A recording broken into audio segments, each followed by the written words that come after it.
Buenos días, estamos en la séptima sesión del Masterclass en Derechos Humanos organizado por la Universidad de Pisa y dedicado a los partidos políticos y sistemas electorales, los derechos y deberes en materia electoral. A continuación vamos a pasar a la ronda en la cual los profesores ponentes van a hacer un resumen de hasta 5 minutos de su participación en el siguiente orden. En primer lugar habla el profesor Augusto Martín de la Vega, a continuación lo hace el maestro Rogelio Flores Pantoja y cierra la ronda el profesor Andrea Pisaneschi. Una vez terminada esta ronda de resumen, pasaremos al periodo de preguntas, comentarios, respuesta por parte de nuestros alumnas y alumnos y de nuestros ponentes. Estas preguntas y comentarios se harán en bloque y a continuación tendremos las respuestas y comentarios de nuestros ponentes también hasta 5 minutos por cada uno de ellos en el mismo orden de intervención. Buenos días. Mi ponencia ha intentado reflexionar sobre la relación entre sistemas electorales, sistemas de partidos y procedimiento electoral, partiendo de la base de lo difícil que es utilizar el derecho comparado en estas situaciones y dada la ley del poder, que significa casi constitucional, la ley electoral y el derecho procedimental. He intentado explicar el sistema electoral en España, las razones históricas de su permanencia, el predominio de los partidos políticos y los resultados que ha tenido para la estabilización del sistema y el cambio que se ha producido a partir del 2008. En relación con ello, he explicado también el derecho procedimental electoral o el procedimiento electoral. Me parece que el caso español era significativo porque implicaba una génesis muy particular en un ambiente de transición, implicaba también una apuesta decidida por consolidar los partidos políticos y significaba la permanencia de casi más de 40 años en un país europeo del mismo sistema electoral y también, ante todo, rompía la relación tópica entre sistema electoral y sistema de partidos. He intentado explicar que con el mismo sistema electoral el comportamiento de los electores ha cambiado por múltiples razones y un sistema electoral que parecía menos proporcional o que daba resultados mucho menos proporcionales al principio ha terminado dando unos resultados mucho más proporcionales sin cambiar la normativa. Y esto ha afectado a los valores de la estabilidad y la representación política sin afectar al sistema electoral, aunque afectará obviamente al sistema de partido. Respecto al derecho procedimental electoral, a nuestro procedimiento electoral, tiene el mismo origen, un real decreto en una época de transición, pero supone un enorme éxito en cuanto a la confianza de la ciudadanía en un cierto procedimiento al que se ha acostumbrado, no solo el sistema electoral. Por otra parte, intenté destacar aquí no solo el predominio de los partidos, sino las deficiencias que tiene un sistema pensado para otro tipo de campaña, otro tipo de realidad, otro tipo de comunidad política, pero que hoy en día está menos pendiente de los derechos de los partidos en el Estado que frente al Estado. He intentado destacar que cualquier procedimiento electoral debe de examinarse en parte por el valor de confianza que establece, los valores de objetividad y de igualdad, y sobre todo por el derecho de igualdad de los partidos a la competición electoral, que creo que es el derecho clave de los partidos en este tema, en el tema del procedimiento y en el tema electoral, no solo en el sistema, sino en el procedimiento. He intentado apuntar cómo, en cuanto al acceso a la competición electoral y el dominio de los partidos, claramente, el acceso a la proyección de igualdad en la financiación, en los medios de comunicación, en la neutralidad de los poderes públicos en la campaña electoral, en las encuestas, en las nuevas tecnologías, cómo, curiosamente, un sistema que tiene éxito se deteriora con el tiempo si no adaptamos normas procedimentales a nuevas realidades. En todo caso, creo que afortunadamente no es uno de los problemas centrales en España hoy en día, ni el sistema electoral, ni el modelo de procedimiento electoral, aunque pueden mejorarse. Creo que el problema central se encuentra en la crisis, como en todos los países, de los sistemas de los partidos políticos, en el vaciamiento de la relación de representación y lo que eso significa para el modelo, digamos, de partidos políticos y para el estado de partidos, que tenía en España una especie de clave de cierre entre sistema político, sistema de partidos, sistema electoral y sistema de financiación de los partidos, lo que se traducía en un determinado sistema parlamentario. Todo eso ha cambiado, probablemente no porque haya funcionado mal, sino porque han cambiado los presupuestos en los que se basaba el modelo de la transición que se consolidó durante 40 años en España. Teniendo en cuenta las limitaciones del derecho comparado en estos temas, yo creo que podía aportar algunas ideas sobre modelos alternativos, por ejemplo, como el de las juntas electorales y la jurisdicción ordinaria frente a la jurisdicción especializada del modelo mexicano, y también he intentado remarcar el papel del Tribunal Constitucional no previsto en nuestra Constitución en la materia electoral.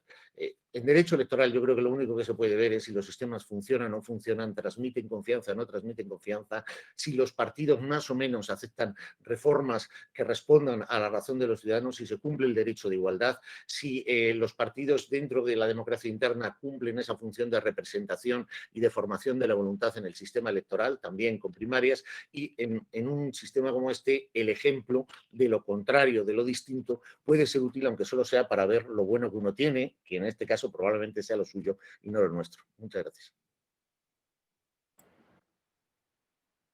Gracias, profesor. Pues ahora tendríamos... Ahora, no lo sé.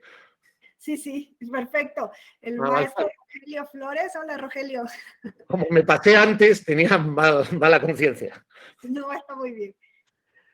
Muy bien, yo planteé mi exposición a partir de una dimensión constitucional y tomando en consideración un auditorio tan especializado como ustedes, hice un planteamiento inicial sobre las funciones sociales e institucionales de los partidos políticos, como el propósito de los partidos políticos inicialmente es influir en la toma de decisiones públicas, pero posteriormente alcanzar y ejercer el poder político, y al momento de ejercerlo, como me concentré en los efectos del ejercicio, en contextos de ideología política y de debilidad institucional. Es decir, cómo se puede afectar el sistema democrático a partir del ejercicio de ese cargo público. Hice una reflexión sobre cómo podemos configurar a la democracia como un derecho exigible, tomando en consideración los elementos normativos e interpretativos que nos ofrece el parámetro de regularidad constitucional, y que justo cuando estamos ante la presencia de estos efectos negativos al sistema democrático, la justicia electoral tiene como propósito establecer límites al ejercicio excesivo o que afecta al sistema democrático por vía de la garantía de la Constitución. Y que en la actualidad esta garantía de la Constitución, a través de la justicia electoral, nos ofrece elementos metodológicos complementarios, y allí fue donde me concentré también, en identificar esta dimensión supranacional del parámetro de regularidad constitucional que pueda ser utilizada en la justicia electoral cuando estamos ante la presencia de una afectación al sistema democrático por parte de quien ejerce un cargo público. Gracias, maestro. Y pues ahora escucharemos al profesor Pisaneschi. Sí, bueno, mi ponencia era sobre el tema de la igualdad de voto, proporcionalidad de la ley y control de constitucionalidad. El tema de la dimensión de los colegios es un tema muy importante en la jurisprudencia de la Corte americana, la Corte Suprema americana, que ha decidido, que ha impulsado el Parlamento americano a revisionar la dimensión de los colegios para far funcionar de manera correcta el sistema electoral. Segundo, el tema de los umbrales y el tema de los umbrales electorales y el tema de los premios de mayorías, es decir, cuánto se puede corregir una ley electoral, sea con umbrales de acceso, sea con premios de mayoría, para hacer que esta ley no cambie de su naturaleza y no se ponga una ley de naturaleza mayoritaria. Sobre esto hemos visto que hay una jurisprudencia muy diferente en Europa. Hay algunas pronuncias de la Corte Constitucional alemana que diferenció entre los umbrales y los sistemas políticos internos respecto a los umbrales en las elecciones europeas, en dependencia del diferente sistema de funcionamiento de las instituciones, hay la Corte Constitucional Italiana que respecto a la misma cuestión de la Corte Constitucional Alemana se pronunció de manera diferente respecto a la Corte Alemana. ¿Por qué? Porque los intereses que las Cortes Constitucionales van a balancear en estos juicios son diferentes y porque los sistemas políticos además son diferentes. El premio de mayoría sigue más o menos los mismos problemas, es decir, se va a calcular si este premio de mayoría sea un premio que se pueda de alguna manera calcular antes y que no sea un premio que vaya a distorsionar la relación entre representancia y representatividad, que es lo que los sistemas electorales van a intentar alcanzar, y al final he intentado hacer una pequeña evaluación sobre el test de proporcionalidad, que es el instrumento clásico con el cual las Cortes Constitucionales van a juzgar sobre estos temas. En particular, el cuarto punto del test de proporcionalidad es un punto bastante difícil porque tiene que conectar los principios jurídicos con los temas prácticos de la sociedad, de los partidos políticos y de los sistemas sociales. Muchas gracias. Con esto terminaríamos la ronda del resumen de la ponencia de cada profesor y pasaríamos a la de preguntas y comentarios. Hasta el momento tenía pues al magistrado Sergio Guerrero. Pues les pido que quienes quieran participar levanten su manita y así podemos llevar el control. Magistrado Sergio Guerrero, vamos a hacer las preguntas en bloque y luego vamos a dar el tiempo de 5 minutos a cada participante para que dé la contestación que estime oportuna. Sí, magistrado. Hola, Wendy. Hola, Ramón. Muchas gracias. Saludo a los profesores que están en Italia y a los que están en México, en España. Con mucho gusto. Pues grandes exposiciones. Yo coincido mucho con el doctor Manuel Augusto, que en temas de sistemas democráticos, sistemas electorales y procedimientos electorales, es difícil hacer derecho comparado. Decían lo mismo de la dogmática penal, ¿no? Los alemanes son muy estudiados en Iberoamérica, pero a los alemanes no les interesa lo que se hace en el derecho penal de Iberoamérica. No leen a los españoles, no leen a los chilenos, su dogmática es autorreferente, ¿no? Y decían ellos que pues tal vez la ciencia penal era una de las ciencias que conscientemente eran muy provincianas, eran parroquiales, cada estado su mundo, ¿no? Pero partiendo de eso, coincido plenamente, lo que podemos medir es la funcionalidad y la confiabilidad de nuestro sistema electoral. Quería preguntarle, doctor Manuel, esta referencia que hizo a la vida interna de los partidos como un espacio de claroscuros jurídicos, que digamos es un espacio de poderes salvajes. Si no se ha judicializado bastante la vida interna de los partidos, los derechos de los militantes, los afiliados, si eso no ha sido problemático, si no es un espacio indomable de dominio, en donde pues hay un gran dique para que los ciudadanos accedan a las postulaciones. Y bueno, ese es por un lado, es decir, si el sistema de partidos incluye entre sus crisis el no haberse democratizado y hacer efectivos los derechos básicos, ¿no? Y otra gran pregunta es, pues, si su sistema es funcional y confiable, ¿qué perspectiva de derechos humanos tienen las instituciones en forma activa? Porque, y viene esta colación por el tema de los derechos de voto a las personas con discapacidad, que surgió de un movimiento muy grande en España, que permitió a más de 100,000 españoles votar, pero no hubo una actividad propia ad intra desde lo institucional, ¿no? A diferencia de México, y esto no es una comparación, simple y sencillamente es que desde los tribunales ordenamos la inclusividad de personas con discapacidad, que en México son más de 6 millones. Eso se hizo desde los tribunales porque hay una perspectiva de derechos fundamentales y no a partir de un movimiento social. Esas otras preguntas muy concretas y de verdad me alegraría mucho tener su opinión. En cuanto al maestro Rogelio Ángel, a quien saludo con mucho afecto, yo tengo algunas cuestiones que me gustaría conocer su opinión. Primera, bueno, decirle que la gramática de los derechos humanos, en la que se consigue que los textos convencionales son solamente principios, creo que deja de lado la posibilidad, muchas posibilidades, y es notoriamente insuficiente o insatisfactoria para describir todos los textos convencionales, ¿no? Se voy a poner así algunos casos en los que no creo que sean solo principios o preponderantemente principios. En primer lugar, porque desde la teoría de la norma se ha distinguido entre directrices y principios, principios en sentido estricto y principios en sentido amplio, principios de regla y principios de fin.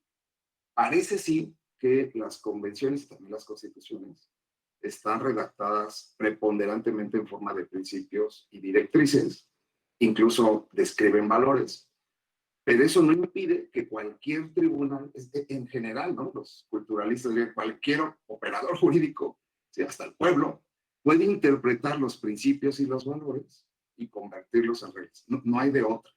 Y no tiene que esperarse, porque si no, no sirven de nada, ¿no? Como principios, las abstracciones, las generalidades, no sirven de nada. En la vida real, incluso, los seres humanos seguimos como guía de acción de los principios y valores, como guías así normas, pero las tenemos que convertir en alguna regla, es decir, un deber, una prohibición, una competencia.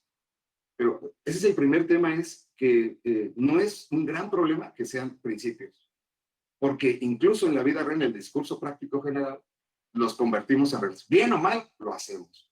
Entonces, el primer tema es ese, ¿no? Y el segundo es que estando a disposición y siendo transversales los derechos fundamentales, cualquiera es un intérprete de las convenciones. Y no es necesario ni sano esperarnos a que haya una, digamos, una declaración interpretativa o una sentencia de la Interamericana o una de la Corte Europea de Estrasburgo. No, porque pues si no sería un sistema paralizante, dado que, por ejemplo, creo que la Corte de Estrasburgo resuelve 1.500 asuntos al año.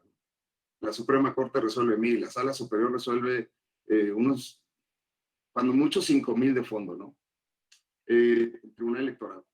Entonces, ahí yo creo que valdría la pena un constitucionalismo y un convencionalismo, al menos en el mundo práctico, que sí tomara en cuenta que la interpretación no es solamente unidireccional, no puede ser, porque de hecho hay muy pocas opiniones consultivas, hay muy pocas sentencias, y eso entonces trae a colación otra cosa.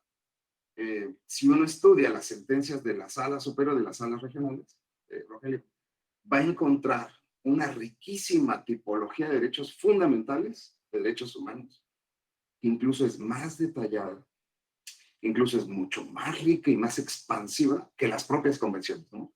Entonces, por ejemplo, tenemos una convención de los derechos de los niños y las niñas, pero, y leyes nacionales y una constitución, pero hay unas sentencias de las salas superiores, salas regionales, en toda la especializada, que han concretizado de una manera estupenda, formidable, maximizadora, los derechos a la libertad de expresión de menores de edad, ¿no?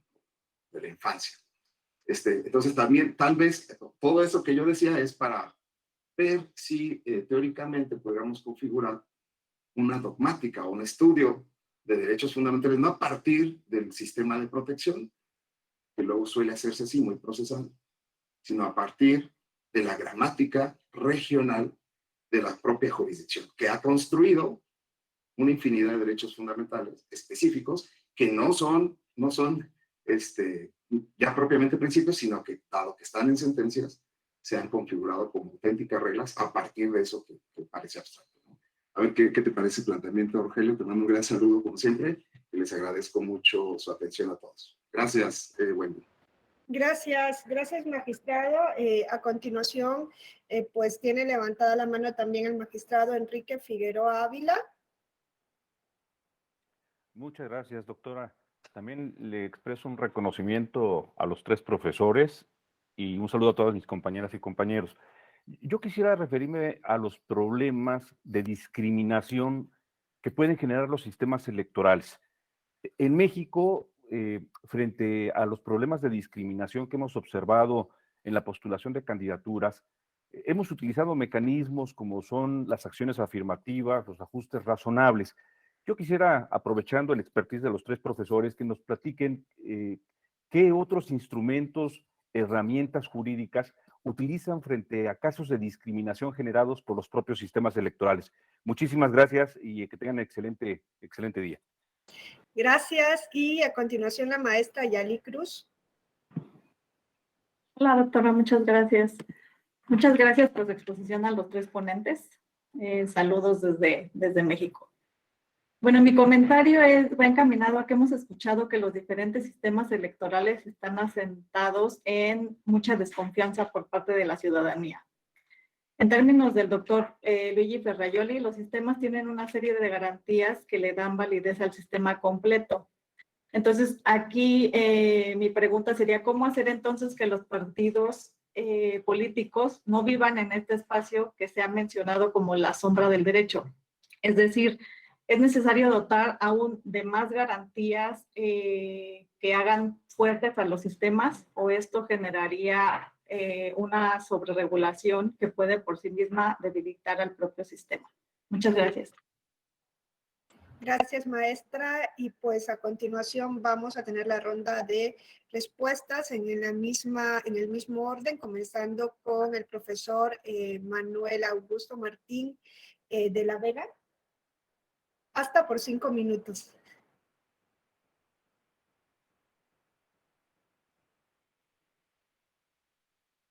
No se escucha, tiene cerrado el micrófono. Perdón, que me sobran de los 5 minutos, yo creo, porque estoy muy de acuerdo con las afirmaciones que han hecho. En todo caso, Augusto Martín de la Vega, porque el Manuel no me lo pone nadie, yo no sé por qué. El nombre es Manuel Augusto, que es muy latinoamericano, pero es un fruto del consenso entre mi padre, que se llama Manuel, y toda la familia de mi madre, que llamaba Augusto. Entonces, yo siempre he sido Augusto, vaya, el apellido es Martín de la Vega. Sí. Pero bueno, lo de Manuel Augusto suena suena más brasileño, pero bueno. En fin, le contesto al magistrado Sergio Guerrero, que yo creo que está muy en relación con la pregunta que nos ha hecho también la magistrada Yali Cruz sobre los claroscuros. Yo cuando decía el claroscuro me refería a los claroscuros en la regulación del sistema electoral y del procedimiento electoral, que era lo que le venía bien a los derechos, a los partidos políticos. Es decir, las zonas de ambigüedad, las zonas de no regularidad, de no regulación, por ejemplo, evidentemente en la financiación electoral, el tema de las donaciones, el tema de la contabilidad o el tema incluso de la publicidad por internet, etcétera. Los partidos políticos hablan de que hay que regular, etcétera, pero realmente no tienen ninguna gana de hacerlo. Es decir, aquí en general en el tema electoral, solo en el tema electoral, luego le hago otra reflexión sobre lo otro, yo creo que lo que se cae aquí es un poco en una retórica que genera mucha impotencia. Es decir, yo recuerdo que el profesor Romboli hablaba de los peligros de la retórica de la reforma, refiriéndose a la reforma constitucional en Italia, ¿no? Cuanto más se habla de la reforma constitucional, parece que menos se reforma y que nos metemos en el discurso, ¿no? Pues una de las maneras de no tocar la ley electoral en España es hablar mucho de ello. A nosotros nos pasa con el Senado. El Senado no sirve para mucho en España, pero llevamos hablando de la reforma del Senado como 40 años, incluso cobrando conferencias los constitucionalistas por hablar de la reforma del Senado, sabiendo que no se va a producir. Es decir, hay que tener cuidado entre la retórica y la palabra, ¿no? Luego, yo creo que es más profundo eso, que lo que usted quiere decir, y estoy totalmente de acuerdo, es el problema de la aporía del derecho de partidos. Es decir, y yo creo que la paradoja clara es que el derecho de partidos sirve para regular a los partidos políticos y lo hacen los partidos políticos. No descubro nada, efectivamente. Y ahí hay otra paradoja también, no solo la de que sean los propios sujetos regulados los que lo realicen y por lo tanto haya que desconfiar mucho de ello, aunque a veces ceden a la presión popular, etcétera, sino también lo que usted decía muy bien, que me parece que también es verdad, es decir, y que enlaza con su compañera, que decía García Pelayo, el que fue el primer magistrado, el presidente del Tribunal Constitucional, que estuvo muchos años en Venezuela también, decía aquello de que hay que desconfiar del mito del verbo en el derecho. Y eso traducido tiene que ver mucho, a mí me gusta mucho más, ya que citaba usted a Ferrayol indirectamente con los poderes salvajes, y sí, un poco salvajes son en España, por lo menos los partidos políticos actuales, tiene mucho que ver, más que con la teoría sistemática de Luhmann, etcétera, yo creo que con lo de Teuner del derecho autorreflexivo. Es decir, hay muchas veces que hay que reconocer las limitaciones del derecho a la hora de regular las relaciones sociales. Esto, en el tema clásico del derecho de la democracia interna de los partidos, me parece obvio. Es decir, en España la democracia interna de los partidos es un mandato del artículo 8 de la Constitución. Podemos establecer una ley de partidos políticos más o menos amplia como los alemanes. Nosotros la tenemos bastante más reducida. Podemos obligar a que haya una congreso, una conferencia, un no sé qué y tal, aparte que responda a otra lógica, la alemana. Pero, en fin, que los partidos políticos tienen un fundamento que responda a una lógica competitiva, no exactamente democrática, más allá de unos mínimos que establecemos. Es decir, hay realidades políticas que resisten mucho a la regulación del derecho constitucional. Igual que probablemente pase lo contrario. Hay realidades que son muy difícil convertibles en derecho constitucional. Hay un cierto exceso de retórica de derechos sociales o así que puede tener ciertamente un efecto disuasorio a veces. Luego, aquí en el derecho de partidos lo de Teuner me parece clarísimo. Es decir, podemos llegar hasta donde podemos llegar. Incluso en el tema de la regulación del procedimiento electoral y de los procedimientos electorales y de la financiación. Yo creo que siempre tenemos que conformarnos los profesores con a veces un derecho de mínimos, un derecho prudencial. No porque efectivamente mucha regulación pueda ser contraproducente, que también, porque implica que se lo saltan muchas veces, sino también porque tenemos que tener en cuenta que hay varios valores en juego. Para empezar, un partido político es un derecho a la asociación y tiene que tener una cierta... La regulación de los partidos políticos y las exigencias de elementos como la democracia en los partidos políticos está justificada, a veces está puesta en la Constitución, pero hay que tener cuidado con llevarlo al máximo porque entonces hacemos decaer otros valores que son muy importantes en la naturaleza de los partidos.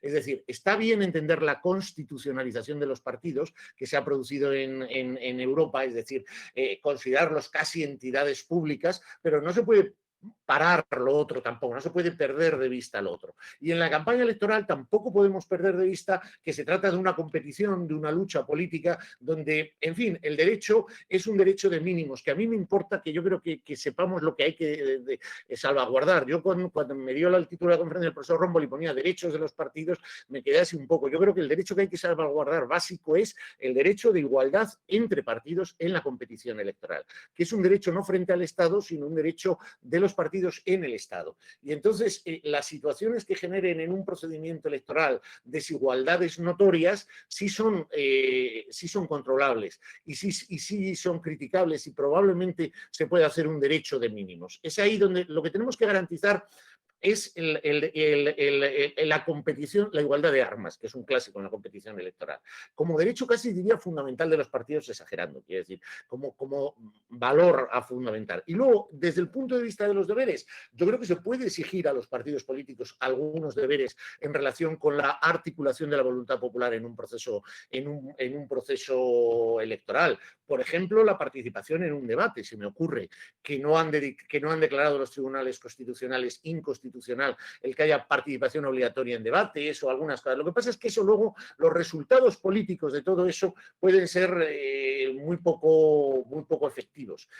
Claro, un tema del que yo no trato, de que tiene mucha relación con la última pregunta de los derechos dentro de los partidos que habla usted, los derechos de la democracia interna, la selección de candidatos, pero la selección de candidatos puede considerarse también efectivamente dentro de las candidaturas parte del derecho electoral, incluso del procedimiento electoral. Lo que pasa es que también hay que ser muy cautos. La democracia interna de los partidos no implica siempre primarias.Nosotros hemos realizado primarias, ahora no está en la ley de partidos. ¿Se puede hacer o no se puede hacer? Nuestros resultados son pésimos. Los resultados de las primarias de Podemos a través de tal y cual son horrorosos. Los resultados de los partidos, los resultados del PP, del PSOE, es decir, lo que cualquier político te dice, inocentemente, de primera fila, quiero decir, de abajo, no de arriba, es que las elecciones primarias, curiosamente, muchas veces lo que han hecho es destrozar el aparato medio de los partidos y consolidar verdaderos hiperliderazgos, donde el líder del partido se relaciona con los militantes, por cierto, muy poquitos en las actuales, y desaparece el aparato medio, desaparece la estructura de los partidos.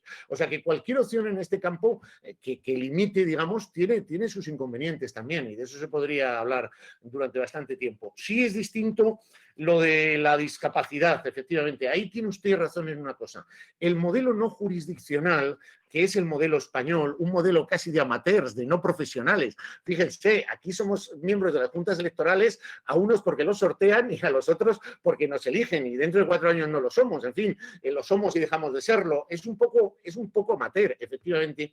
No fomenta tanto la creación y la protección, la creación jurisprudencial de los derechos como tener una jurisdicción especializada. En eso estoy de acuerdo. Es verdad que nos hemos acostumbrado al modelo de tribunales constitucionales donde parece que los derechos son no creados, pero quiero decir, digamos, redefinidos y tal, y redescubiertos por la jurisdicción. Podría decirse también lo de, bueno, que, en fin, es el Parlamento quien muchas veces puede hacerlo. En España, con el voto de los discapacitados y tal, fue el Parlamento. En fin, la identificación de jurisdicción y derechos no es tan unilateral. A veces Parlamento y derechos, y partidos políticos y derechos. No solo los jueces crean derechos. Pero tiene usted razón. Yo cuando he estado en las juntas electorales, yo cuando he visto a los jueces contenciosos administrativos que controlan nuestras decisiones, no hay una perspectiva de protección de derechos nuevos, sino simplemente de aplicación de la legalidad o de protección de derechos, pero no de creación. No tiene esa parte creativa que tiene una especie de jurisdicción especializada y que la acerca a un tribunal constitucional. Y por último, termino para no en el derecho en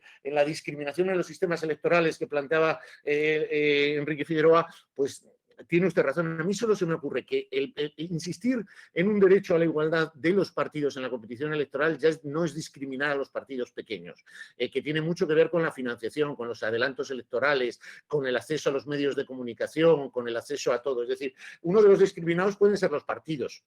Otro de los discriminados, se me ocurre evidentemente, es el género. En España modificamos en el artículo 44, y fue una iniciativa de los partidos políticos, sabe usted que hay una composición casi paritaria, 60-40, dentro de los 5 primeros, 3 y 4. Bueno, lo hizo en los partidos políticos, efectivamente, y yo creo que se puede hacer. Eso plantea otro tipo de problemas que no planteó el Tribunal Constitucional. Primero, que el Tribunal Constitucional lo vio como un derecho, termino ya, como un derecho de los partidos, que es curioso, no de los candidatos, porque no tenemos candidatos como con derechos, digamos. Y luego lo difícil que es compaginar la paridad en las listas electorales con las elecciones primarias o con el voto preferente, por ejemplo. Es decir, cómo compaginar esos dos aspectos es muy difícil, porque al final haces primarias en el partido y eliges a un líder o eliges una lista que puede no ser paritaria. O cómo hacer otros sistemas de listas abiertas, es decir, nuestro sistema antiguo de lista cerrada favorece que las medidas de igualdad de género, por ejemplo, de no discriminación de género, se apliquen muy efectivamente, pero impiden, por otra parte, otro tipo de medidas en torno a la ampliación de las listas electorales. Pero efectivamente ahí hay un campo en los derechos que, como está tapado por los partidos, no por el candidato, la jurisdicción española y las juntas electorales españolas no han terminado de ver bien, y los partidos políticos tienen poca intención más allá de la cosmética, los ciegos, los discapacitados, los incapacitados, etc. Ya está. Hola, perdón.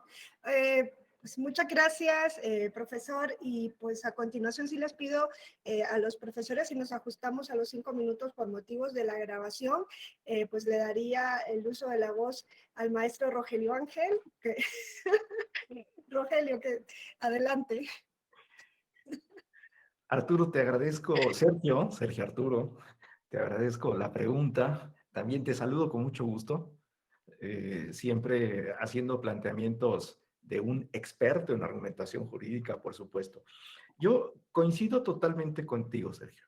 Mi propósito fue más bien poner el punto sobre el cómo lo estamos haciendo, porque este es un tema más complejo, por supuesto, porque precisamente me parece que el reto para los operadores jurídicos en general es, en cuando vamos a materializar derechos, es convertirlos de principios a reglas.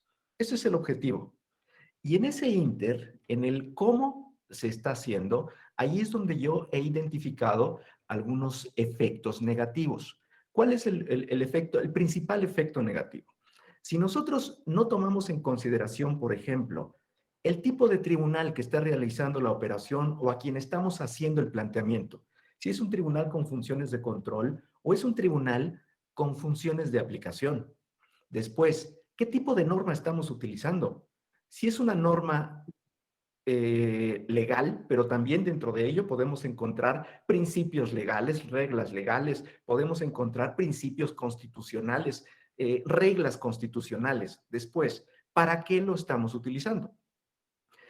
Porque si no tomamos en consideración esos elementos y con el objetivo bien intencionado de garantizar o de tutelar derechos, hay ocasiones que lo que se genera es inseguridad jurídica cuando no se toma en consideración esos elementos. Pero por supuesto que no podemos reducir a una sola interpretación o a que tendríamos que esperar o utilizar como parámetro único e incuestionable lo que los órganos supranacionales o convencionales establecen. Al contrario, me parece que hoy que desde el derecho tenemos la obligación de darle respuesta a la dinámica social y que la realidad, una norma en cuanto se convierte en derecho positivo, inmediatamente entra en tensión con la realidad que regula. Porque esta es dinámica y porque el derecho tiene la obligación de darle respuesta a esa transformación social, particularmente en materia electoral. Y la forma de darle respuesta es una doble vía. La primera, la reforma a la ley, pero pues no estamos hablando de eso. La segunda es la interpretación de la norma en el caso a caso.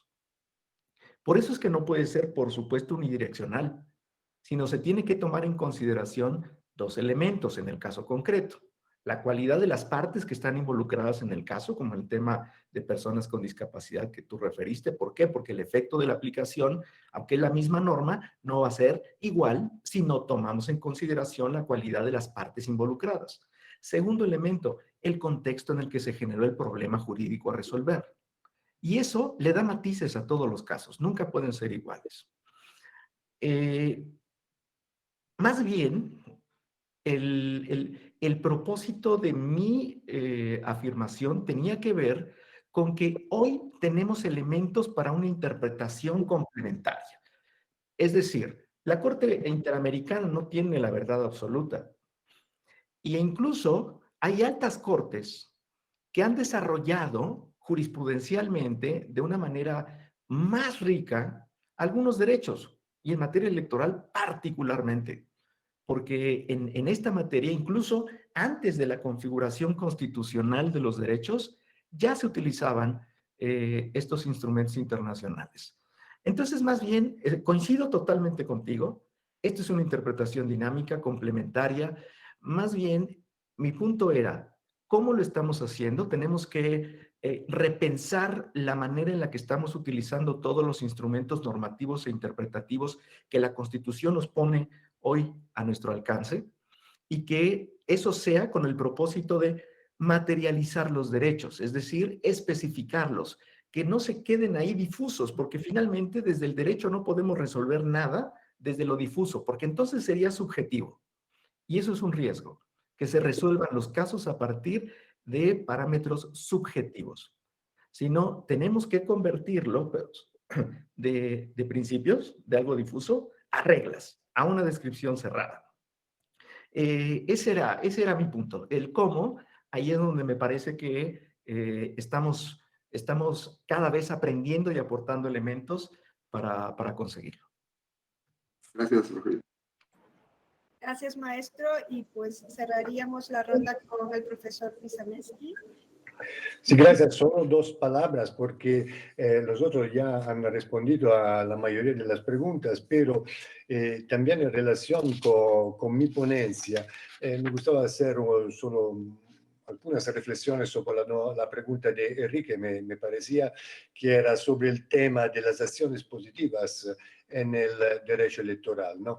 Bueno, el tema de las acciones positivas en el derecho electoral es un tema muy, muy interesante para mí porque está muy conectado con las cosas que intenté decir sobre la libertad de voto y también sobre la modalidad de computar el voto en entrada y en salida, porque no hay duda que con las acciones positivas se van a afectar estos dos principios cardines. Bueno, se van a afectar estos dos principios cardines y si permite como muy justo, que se afectan a estos principios cardines en razón del principio de legalidad de naturaleza sustancial, ¿no? Porque no hay duda que hay algunas situaciones, como es bien conocido, que necesitan de las acciones positivas para alcanzar a los resultados electorales o al derecho de voto o a los derechos políticos que de otra manera no consiguen alcanzar. Pero detrás hay un problema, es decir, cuáles son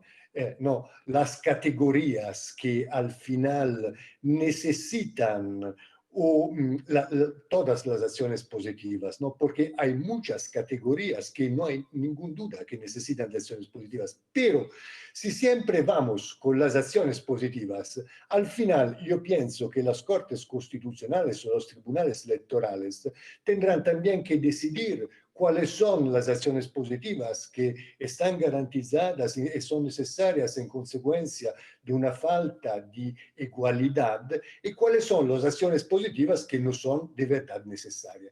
Y para no violar el principio de legalidad en sentido formal. Para hacer esto, es muy difícil hacerlo, ¿no? Para hacer esto, porque una vez más es necesario ver en concreto la sociedad, los niveles de discriminaciones sociales, etcétera, etcétera, etcétera. Por eso yo digo también que me parece que el derecho electoral está muy bien conectado, es derecho constitucional, ¿no? Como ya los otros han dicho, es derecho constitucional, porque también detrás de esto, Enrique me parece pidió, hay la posibilidad de hacer otras cosas respecto a las acciones positivas. Bueno, yo puedo responder, hay el derecho constitucional. Es decir, las acciones positivas son una consecuencia de la falta de algo, ¿no? De la falta de un Estado constitucional, de un Estado social que no funciona, que no ha funcionado, porque van a cubrir algo que de otra manera no sería necesario cubrir. Cuanto más hay necesidad de acciones positivas, tanto más me parece que esto significa que hay una sociedad demasiado fragmentada, un sistema político que no consigue dar resultados en términos de inclusividad, de integración, etcétera, etcétera, dar respuestas correctas a las sociedades contemporáneas y además un sistema constitucional que en teoría prevé muchísimas cosas, pero en práctica no consigue calar las normas en la sociedad concreta. Esto me parece, como consideración de carácter muy general. Gracias, profesor Pisanesky.